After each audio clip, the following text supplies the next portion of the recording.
1970 foi um ano movimentado para a política europeia. O Partido Conservador venceu as eleições na Inglaterra e Edward Heath assumiu o lugar de Harold Wilson.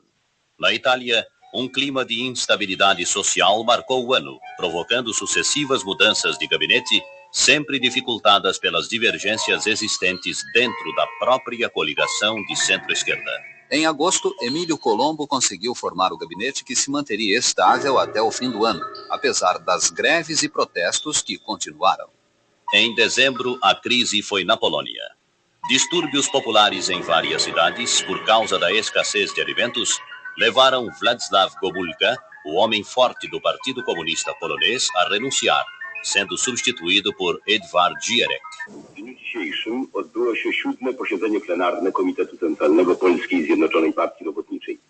Plenum dokonało oceny sytuacji w kraju i podjęło odpowiednie uchwały.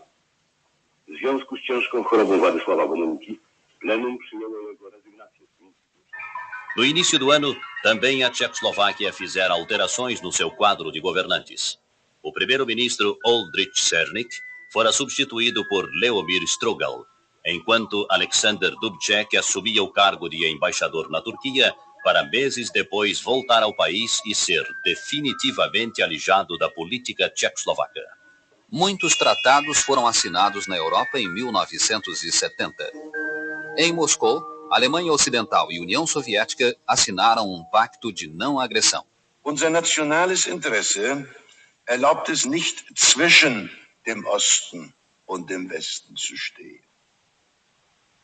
Unser Land braucht die Zusammenarbeit und die Abstimmung mit dem Westen. A solenidade de assinatura do tratado foi transmitida para toda a Europa pela televisão e chamou a atenção da opinião pública mundial, que viu no acordo e nas palavras de Willy Brandt uma aproximação maior do que se esperava entre os dois países. Também houve esforços para a aproximação das duas Alemanhas. Em março, o primeiro-ministro Willy Brandt foi a Erfurt, na Alemanha Oriental, para discutir com o chanceler Willy Stopp o estabelecimento de relações diplomáticas e a questão de Berlim. Surpreendentemente foi recebido com uma calorosa manifestação popular. As conversações prosseguiram enquanto outros importantes tratados eram assinados na Europa entre a Alemanha Ocidental e a Polônia, e a França e a União Soviética. Um outro tratado, o Tratado de Latrão, assinado em 1929 entre o Vaticano e a Itália, foi motivo para muitos debates no fim do ano. Em dezembro, o governo italiano aprovou a lei do divórcio, e segundo a Igreja, a lei contrariava frontalmente o tratado, o que desagradou bastante o Papa Paulo VI. Para o Papa, 1970 foi um ano difícil. Paulo VI começou o ano fazendo um apelo em favor da paz mundial, tema que as guerras no Sudeste Asiático e no Oriente Médio não o deixaram abandonar. Precisou enfrentar a oposição dos bispos holandeses, defensores da abolição do celibato sacerdotal, e a repercussão provocada pelo decreto que afastou os cardeais com mais de 85 anos das eleições para a escolha de novos papas. E em fins de novembro, foi vítima de um atentado na viagem que fez à Ásia e Oceania. Um pintor boliviano vestido de padre aproximou-se do Papa pouco depois de sua chegada a Manilha, nas Filipinas, e tentou apunhalá-lo. Paulo VI não chegou a ser ferido, mas suas vestes foram manchadas com respingos de sangue do cardeal sul-coreano Stephen Kim, que feriu-se levemente ao tentar dominar o agressor. O autor do atentado, Benjamin Mendoza y Amor, foi dado como louco.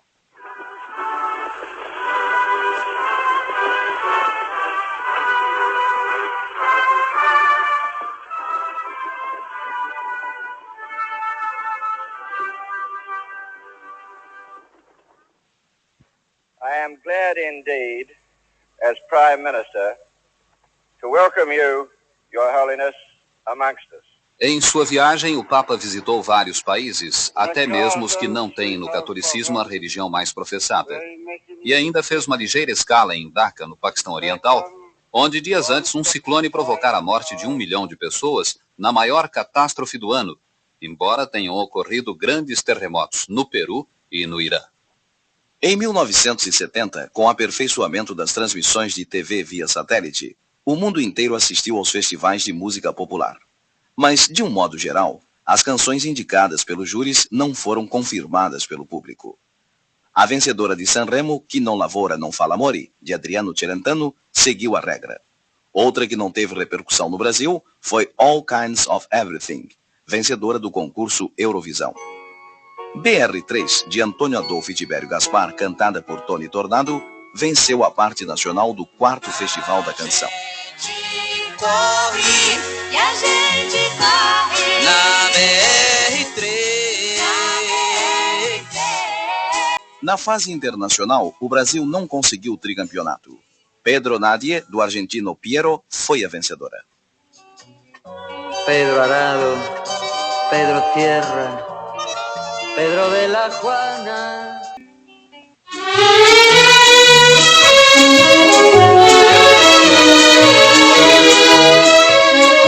A história de 1970.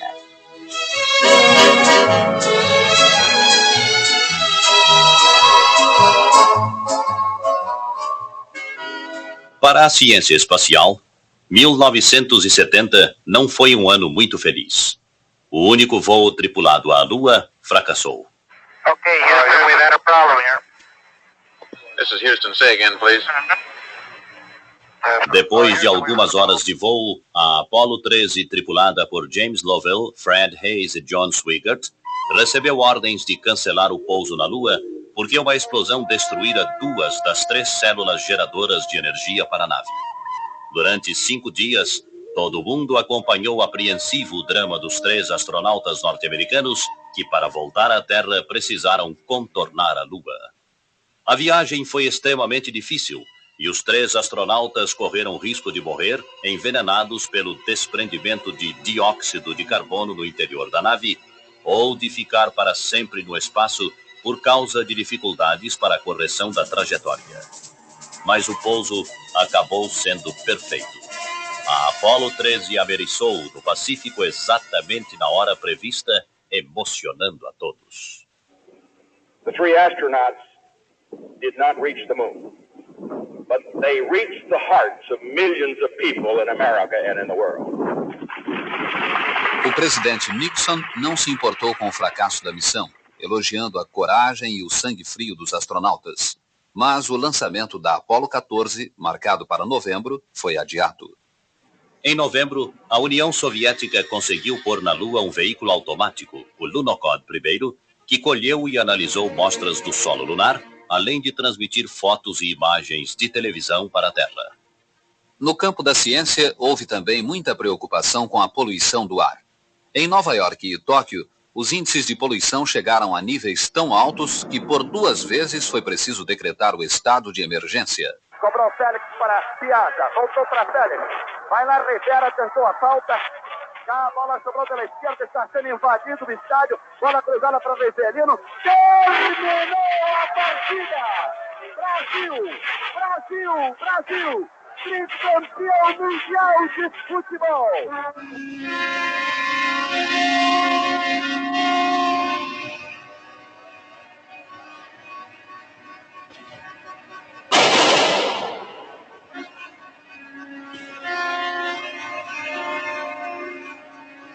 Em 1970 foi o ano do tri. O Brasil conquistou pela 3ª vez o Campeonato Mundial de Futebol e com isso ganhou também o direito de ficar definitivamente de posse da Taça Gilles Rimet. Depois de muitas incertezas e de um tumultuado período de treinamento, com a substituição do técnico João Saldanha por Zagallo e as dúvidas sobre a participação de Tostão, o Brasil conseguiu uma excelente atuação no México sem nenhuma derrota ou empate, marcando 19 gols e sofrendo apenas 7. Quando voltaram, os jogadores foram recepcionados pelos cariocas com uma manifestação sem precedentes. Antes, a seleção fez uma escala em Brasília, onde participou de um almoço oferecido pelo presidente da República. E não foi só no futebol que o Brasil conseguiu vitórias esportivas. O Brasil também conseguiu o título de vice-campeão mundial de basquete, jogando em Ljubljana, na Iugoslávia. e destacou-se no automobilismo com as vitórias de Emerson Fittipaldi, que passou a ser considerado um dos melhores pilotos do mundo. 10 anos depois do movimento da Bossa Nova, acontece um fenômeno curioso. Enquanto no Brasil não se fala mais em Bossa Nova, no exterior, o nosso ritmo foi definitivamente incorporado à música popular.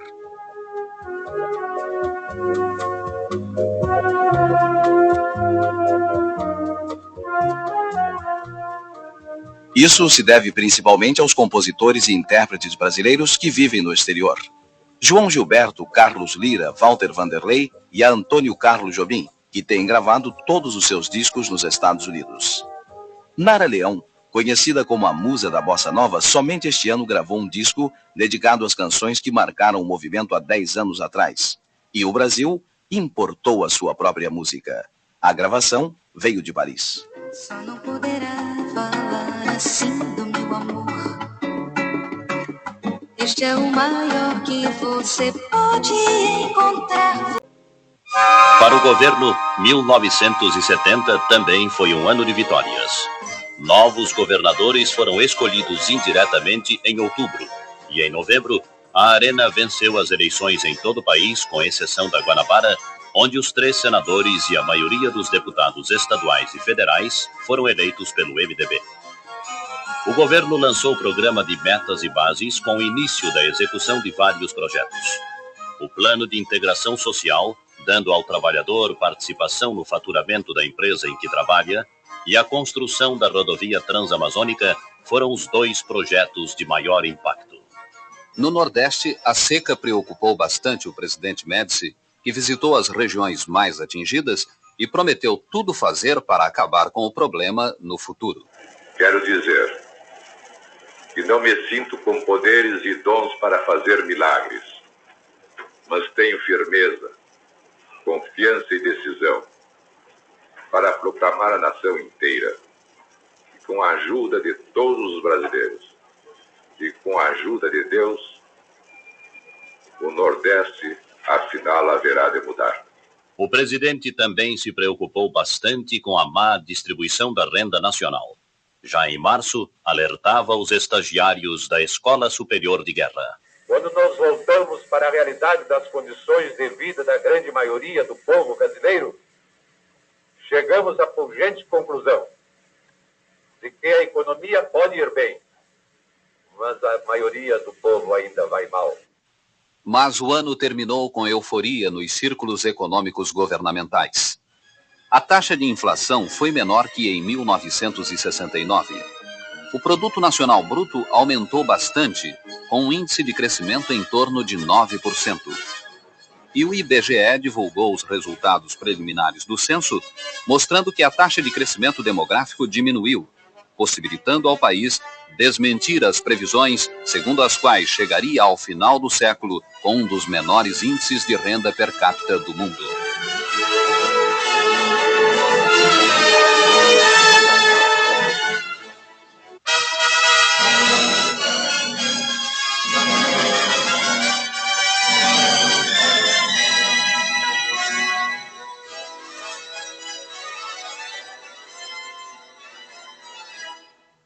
A Rádio Jornal do Brasil apresentou a história de 1970. Um retrato dos principais acontecimentos do ano em música e informação.